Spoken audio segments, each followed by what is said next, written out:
13টা আরকান আহকাম আছে, 13টা ফরজ, একটা যদি ছেড়ে যায় আমার আপনার নামাজ হবে না।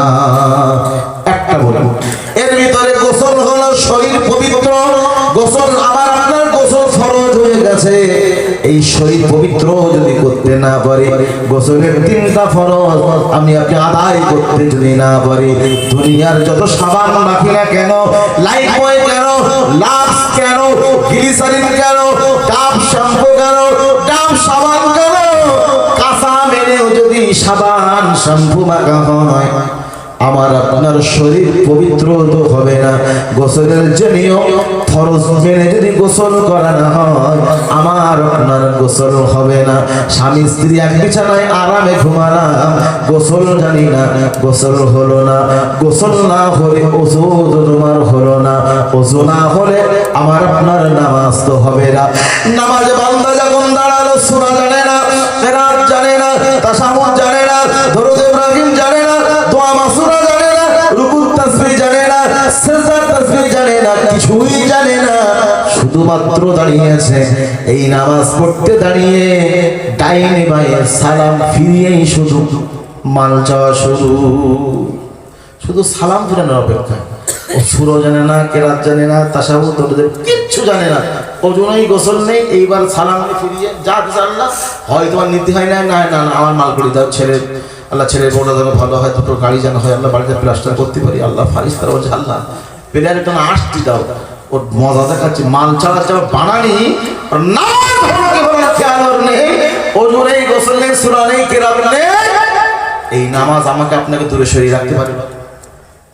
কথা বলেন, ওই যে নামাজ পড়তে দাঁড়িয়ে যে আল্লাহ যা দিচ্ছে আমি আপনি, ও কি নেওয়ার মতো বা ও কি কবুল হবে বলে মনে হয়? ও নামাজ পড়তে দাঁড়িয়ে তো ব্যবসার হিসাব মেলাবে, নামাজে একাগ্রচিত্ত হবে না, শরীর পবিত্র নেই, কাপড় পাক নেই, কিচ্ছু ওর নেই। এই নামাজ আমাকে আপনাকে ঘুষ থেকে সরাবে কি করে? জিন্দেগি হবে না।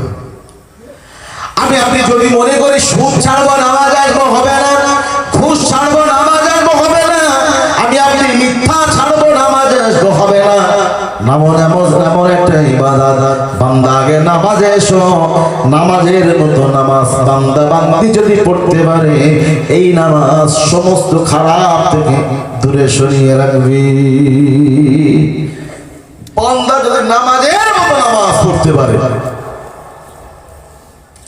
আমার আপনার জিন্দেগি চলছে এইভাবে, কিচ্ছু নেই আমার আপনার আমল মানে ইবাদত কিচ্ছু নেই। করতে করতে করতে করতে আমি আপনি মৃত্যুবরণ করব, শুয়ে আছি। সেই সময় আমি যে আয়াতটা পড়েছিলাম একটু বলে যাই।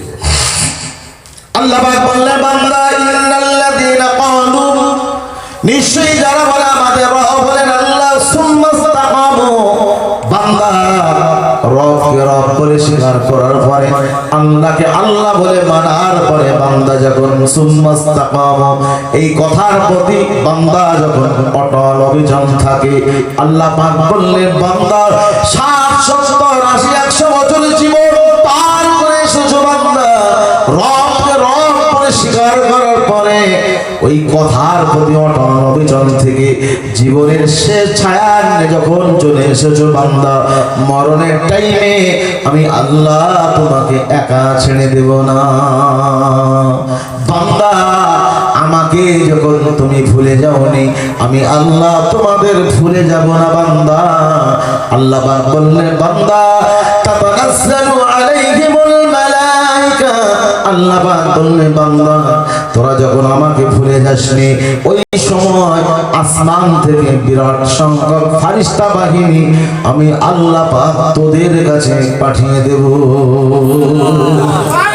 বান্দা একা ছেড়ে দেব না, একাকী হয়ে যাবি না। বান্দা ফেরেশতা বাহিনী এসে কি করবে তারা? আল্লাহ পাক জানিয়ে দিলেন, ফেরেশতা বলবে, আল্লাহ তাখাফু, আল্লাহর বান্দা ভয় করো না। 60 70 80 100 বছর জীবন পার করে এসে জীবনের শেষ ছায়ায় চলে এসেছো, তোমার রবকে যখন ভুলে যাওনি, আমার তোমার রব আল্লাহ তোমাকে ভুলে যায়নি। বান্দা চিন্তা করো না, আল্লাহ তাকাবু, ভয় করো না, ওয়ালা তাহজানু, কোনো চিন্তা করো না। আল্লাহর বান্দা তোমার কোনো ভয় নেই, চিন্তা নেই। ও আবশিরু বিল জান্নাতিল্লাতী কুনতুম তুআদুন।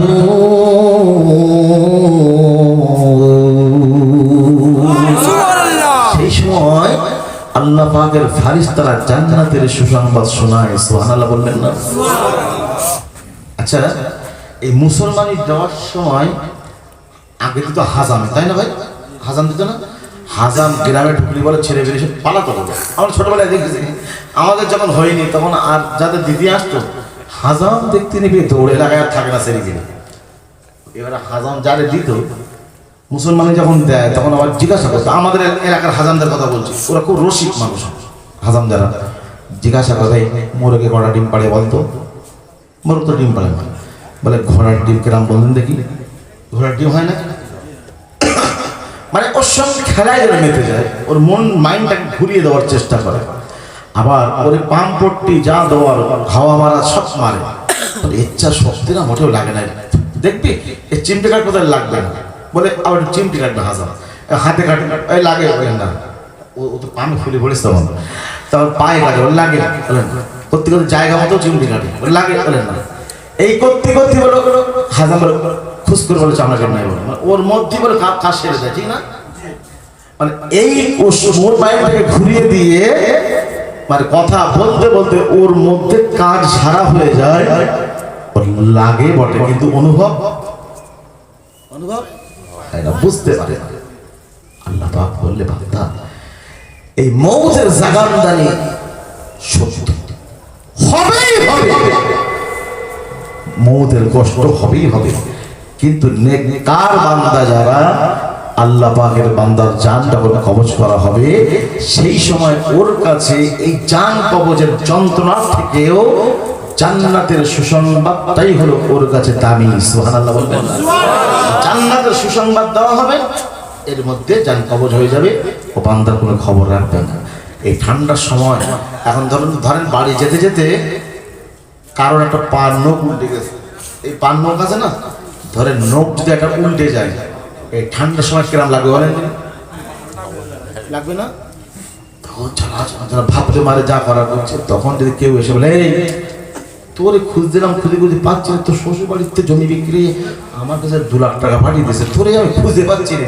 আচ্ছা সেই সময় যদি 2 লাখ টাকা দেয় মানে শ্বশুর বাড়িতে তোর দেশে কিরম মনে হয় বলেন? তো সেই সময় 5 নখ উল্টে গেছে, ওর কথা মনে থাকবে? টাকা কিচ্ছু মনে থাকবে না। তার নেককার যারা হবে, আল্লাহওয়ালা যারা হবে, তাদের রূহটা জান্নাতের সুসংবাদ শোনানো হবে, আর আজরাইল আলাইহিস সালামের ভিতরে জানটা কবজ করে নেবে, কিছুই তার অনুভব হবে না। সুবহানাল্লাহ বলবেন? আপনাদের কষ্ট দিচ্ছে না? শুনবেন তো কিছু শুনবেন ইনশাআল্লাহ। বলবো আবার আল্লাহ পাক বলে বান্দা আমি আল্লাহ হকের সঙ্গে বিচার করব, ওকুদিয়া বাইনাহুম বিল হক, আমি আল্লাহ হকের সঙ্গে বিচার করব বান্দা। ওহুম লা ইসলামু, না বান্দা তোমাদের প্রতি বিন্দুমাত্র জুলুম করব না।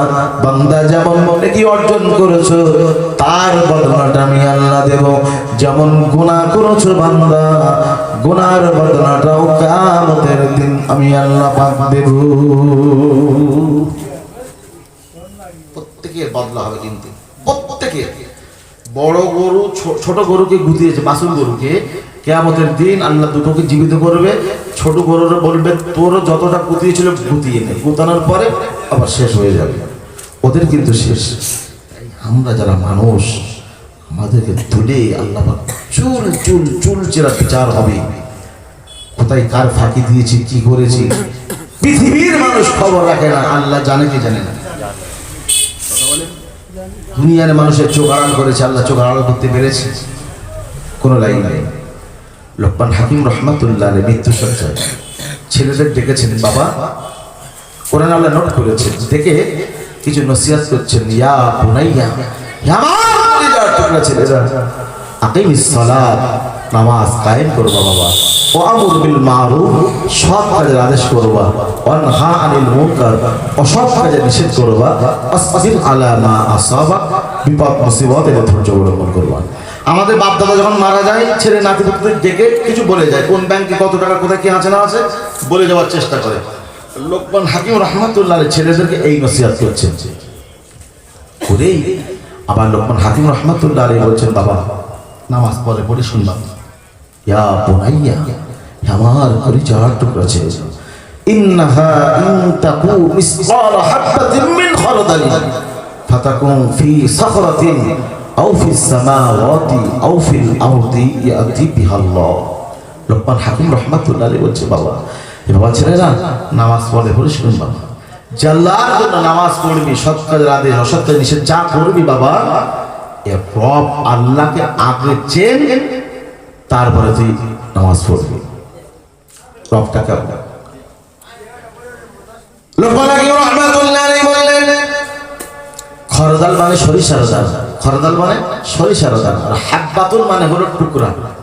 আল্লাহ বলছেন এই সরিষার দানার একটা অংশ যদি বান্দা মনে রাখো, আও ফিস সামাওয়াতি, সাত আসমান, আও ফিল আরদি, সাত জমিন গো বাবা, সাত আসমান সাত জমিনের শূন্য মার্গের কোন জায়গায় যদি ছড়িয়ে দাও, কোন জায়গায় যদি গোপন করে রাখো বাবা, লোকমান হাকিম রাহমাতুল্লাহ আলাইহি ছেলেদের বলছেন, বাবা ও বাবা ছেলেরা, এই সরিষার দানার একটা অংশ যদি সাত আসমান সাত জমিনের কোন শূন্য মার্গের কোন জায়গায় যদি গোপন করে রাখো, কোন জায়গায় যদি ছড়িয়ে দাও বাবা, দুনিয়ার কোন মানুষ যদি এই গোপন বস্তুটার খবর না রাখতে পারে, জান্নাতের জন্য ইবাদত করবা, নামাজ পড়বা, সেই রব্বুল আলামিন আল্লাহ পাক গোপন বস্তুটার খবর তিনি জানেন।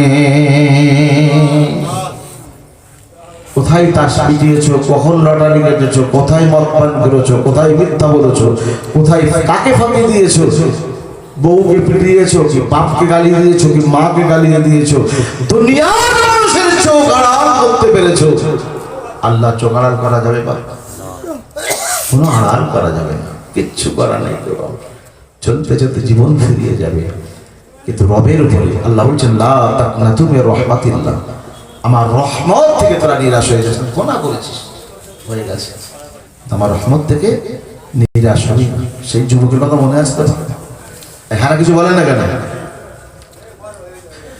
ওই যুবক কাঁদে আর বলে, ইয়া রাসূলুল্লাহ, ইয়া হাবিবাল্লাহ, হুজুর আমি যুবক, জীবনে এত পরিমাণ গুনাহ করেছি, আমার জীবনের গুনাহ কি মাফ হবে? মনে আছে না নাই বাবা? ওই যুবক কাঁদে, রাসূলুল্লাহ বলেছিলেন, যুবক ও যুবক, এমন কঠিন থেকে কঠিন গুনাহ করেছো যুবক, তুমি চলে যাও, না জানি তোমার কারণে আমি নবী আমার বাড়িতে আল্লাহ পাকের আযাব আর গজব চলে আসে নাকি।